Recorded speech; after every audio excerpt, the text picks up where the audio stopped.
मी सध्या अंधेरी पश्चिमेकडील आंबोली परिसरामध्ये असणारा सीझर रोडवरील धाकूपाडा परिसरामध्ये आपण जर पाहिलं तर या धाकूपाडा परिसरातील धाकूशेठ पाडा परिसरामधील जी घरं आहेत या घरांमध्ये सकाळी जेव्हा जोरदार पाऊस होता तेव्हा साधारणपणे 3 ते 4 फुटापर्यंत पाणी साचलं होतं आणि यामुळे नागरिकांचं जे आहे त्या घरातील अनेक वस्तू ज्या मौल्यवान वस्तू असतील, कपडे असतील, कपाट असतील, त्या सगळ्या काही गोष्टी ज्या होत्या भिजून गेल्या होत्या। आता या ठिकाणी जे नागरिक आहेत आपल्या घरातील पाणी आता बाहेर काढण्यासाठी प्रयत्न करत आहेत। यावर्षी कसं झालं की गटारांची साफसफाई इथे आपण प्रायव्हेट जे महानगरपालिकेचे परिरक्षण विभागाने जे कॉन्ट्रॅक्टर जे नेमले होते अधिकृत त्यांच्या माध्यमातून इथे साफसफाई करण्याची कामं आपण पालिकेला सांगितली होती।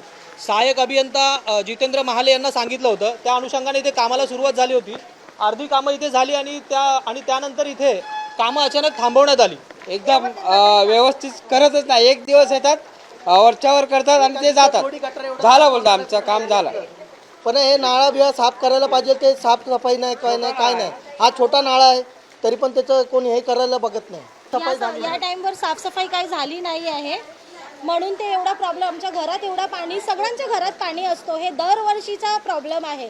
ते ह्याच्यात काहीतरी सोल्युशन काढायला पाहिजे, कारण गटर कधी कधी बोलतात गटर साफ करून पण आमच्याकडे पाणी भरतं।